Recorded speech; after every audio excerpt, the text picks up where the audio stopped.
মার্চে আন্তর্জাতিক প্রতিনিধি দলগুলোর ইউরোপীয় কমিশনের সিরিয়া সংক্রান্ত সম্মেলনে হঠাৎই আবির্ভূত হন প্রিন্স রহিম আল হুসাইনি, যিনি আগা খান পঞ্চম নামেই পরিচিত।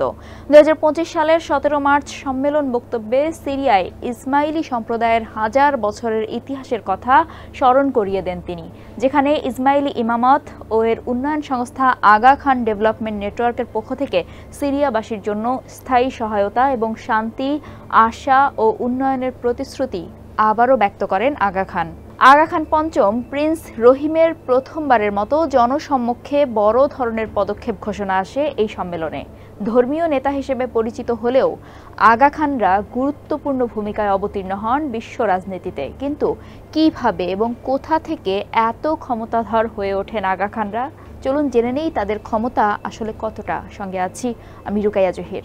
Walton is a global brand. World class innovation নিয়ে ওয়ালটন এখন দেশের সীমানা পেরিয়ে পৌঁছে গিয়েছে 50টিরও বেশি দেশে।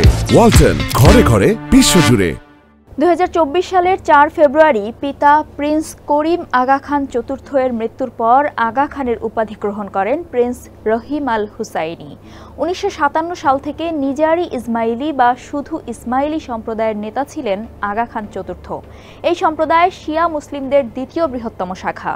তার বড় ছেলে হিসেবে এখন প্রিন্স রহিম 35টিরও বেশি দেশে বসবাসকারী আনুমানিক 1.5 কোটি ইসমাইলির নেতৃত্ব দিচ্ছেন। তবে একজন ধর্মীয় নেতা হিসেবে পরিচিত হলেও আগা খান গত শতাব্দী ধরে বিশ্ব রাজনীতিতেও গুরুত্বপূর্ণ ভূমিকা রেখে গেছেন।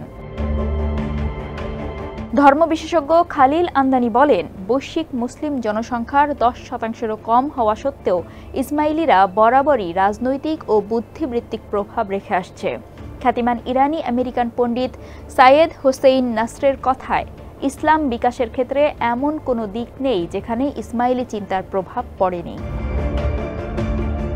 শিয়া মুসলিমরা বিশ্বাস করেন তাদের মহানবী মুহাম্মদের বংশধররাই ইসলামের প্রকৃত ব্যাখ্যাকারী। ইসমাইলিরা 1400 বছরের একটি নির্দিষ্ট উত্তরাধিকার লাইন অনুসরণ করে তাদের ইমাম নির্ধারণ করেন। এই ইমামরা তাদের জন্য আধ্যাত্মিক দিক নির্দেশক ও আল্লাহর পক্ষ থেকে নিযুক্ত নেতা হিসেবে বিবেচিত। 1817 সালে 46তম উত্তরাধিকারী ইমাম প্রিন্স হাসান আলী শাহকে প্রথম আগা খান উপাধি দেন পারস্যের শাহ, যার অর্থ প্রধানদের প্রধান বা প্রধান সেনানায়ক। আগা খান তার অনুসারীদের জন্য ইসলামী বিশ্বাস, আচার ও নৈতিকতার চূড়ান্ত কর্তৃত্ব হিসেবে বিবেচিত হন, যার অধীনে তাদের দান, বিবাহ, তালাক ও নেতৃত্ব নির্ধারিত হয়। পরবর্তীতে প্রথম আগা খান ইরানের কেরমান প্রদেশের গভর্নর নিযুক্ত হন এবং ব্রিটিশদের সহায়তায় আফগানিস্তান ও সিন্ধ পর্যন্ত তার প্রভাব বিস্তৃত হয়। 1866 সালে ব্রিটিশ রাজ আগা খান মামলার মাধ্যমে তার কর্তৃত্ব প্রতিষ্ঠা করে। এরপর তার ছেলে ইরানি রাজ পরিবারে বিবাহ সূত্রে যুক্ত আগা আলী শাহ হন আগা খান দ্বিতীয়। ভারতীয় উপমহাদেশে মুসলিম নেতৃত্বে তিনি গুরুত্বপূর্ণ ভূমিকা রাখেন। 1885 সালে মাত্র 7 বছর বয়সে স্যার সুলতান মোহাম্মদ শাহ তার পিতার উত্তরাধিকারী হয়ে আগা খান তৃতীয় হন। তিনি ব্রিটেনে শিক্ষা গ্রহণ করে রাজকীয় বুদ্ধিজীবী ও আন্তর্জাতিক অভিজাত সমাজের পরিচিত মুখ হয়ে ওঠেন। একসময় তাকে মুসলিমদের পোপ বলা হতো। তিনি 1906 সালে অল ইন্ডিয়া মুসলিম লীগ গঠন করে এর প্রথম সভাপতি হন এবং 1932 সালে জাতিসংঘের পূর্বসূরি লিগ অব নেশনসে ভারতকে প্রতিনিধিত্ব করেন। আগা আলী শাহর নাতি আগা খান চতুর্থ একইভাবে ভোগ বিলাসপ্রিয় ব্যক্তি ও রাজনৈতিকভাবে প্রভাবশালী ধর্মীয় নেতা ছিলেন। প্রায় 7 দশক ধরে তিনি বিশ্বব্যাপী প্রভাব বিস্তার করেন। একটি প্রাইভেট আইল্যান্ড ও $25 মিলিয়ন ইয়ট সহ বিলাসবহুল জীবনযাপন করতেন তিনি। এই পরিবারের সম্পদের পরিমাণ আনুমানিক $800 মিলিয়ন থেকে $13 বিলিয়ন, যা উত্তরাধিকার, রিয়েল এস্টেট, পর্যটন এবং বিখ্যাত ঘোড়া পালনের ব্যবসা থেকে এসেছে। ইসমাইলি ইমামত দাবি করে এই সম্পদ অনুসারীদের দান বা জাকাত থেকে আসে না। জাকাত ইসলামের 5টি মূল স্তম্ভের একটি, যার আওতায় বার্ষিক আয়ের 2.5% দান করে দেওয়া হয়। তবে ইসমাইলিরা দাসন্ধ নামক দান করে, যা তাদের বার্ষিক আয়ের 10 থেকে 12.5% পর্যন্ত হয়। এই তহবিল শুধুমাত্র শিয়া সম্প্রদায়ের প্রয়োজনেই ব্যবহৃত হয়।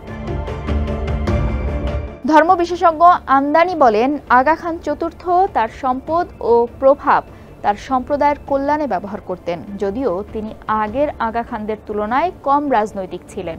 শুধু আধ্যাত্মিক নয়, বরং শারীরিক ও সামাজিক উন্নয়ন নিশ্চিত করাও তার ম্যান্ডেট ছিল। এই দৃষ্টিভঙ্গিতে তিনি শিক্ষা, স্বাস্থ্যসেবা ও উন্নয়নমূলক কাজের মাধ্যমে বিশ্বজুড়ে খ্যাতি অর্জন করেন। এগুলো মূলত AKDN এর মাধ্যমে পরিচালিত হয়, যা 30টিরও বেশি দেশে 96,000 কর্মীর মাধ্যমে 1000-এরও বেশি প্রকল্প বাস্তবায়ন করে। ইন্ডিয়ানা ইউনিভার্সিটির মুসলিম ফিলান্থ্রপি ইনিশিয়েটিভের পরিচালক শারিক সিদ্দিকী বলেন, সব দানই এক ধরনের প্রভাব। যখন আপনি দুনিয়াকে আরও ভালো করতে চান, তখন আপনি সম্পদ ব্যবহার করে সাহায্য করেন, দেখান আপনি সমাজের কল্যাণে নিবেদিত।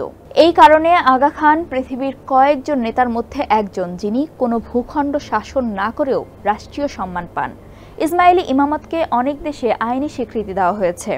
আমদানির ভাষায় এটি এক ধরনের নীরব কার্যকর কূটনীতি। সিদ্দিকী আরও বলেন, AKDN এর বিশেষত্ব হচ্ছে এটি সারা বিশ্বের ইসমাইলিদের দানকে কেন্দ্রীয়ভাবে সংগঠিত করে ব্যবহারে সক্ষম। এটি ইসলামী মূল্যবোধকে আধুনিক নীতি নৈতিকতা ও উন্নয়নের সঙ্গে মেলাতে সক্ষম। কানাডীয় পণ্ডিত মোহাম্মদ N. মিরালির বই faith and world, contemporary Ismaili social and political thought অনুসারে আধুনিক ইসমাইলি দর্শনে গণতন্ত্র, বহুবাদিতা, দানশীলতা ও শিক্ষা এই সবকে চিরন্তন কুরআনিক নীতির আধুনিক রূপ হিসেবে দেখা হয়। আগা খান চতুর্থ বারবার বলেছেন, উদার গণতান্ত্রিক বহুত্ববাদী ইসমাইলিদের আধ্যাত্মিক ও বস্তুগত উন্নয়নের সবচেয়ে কার্যকর পথ।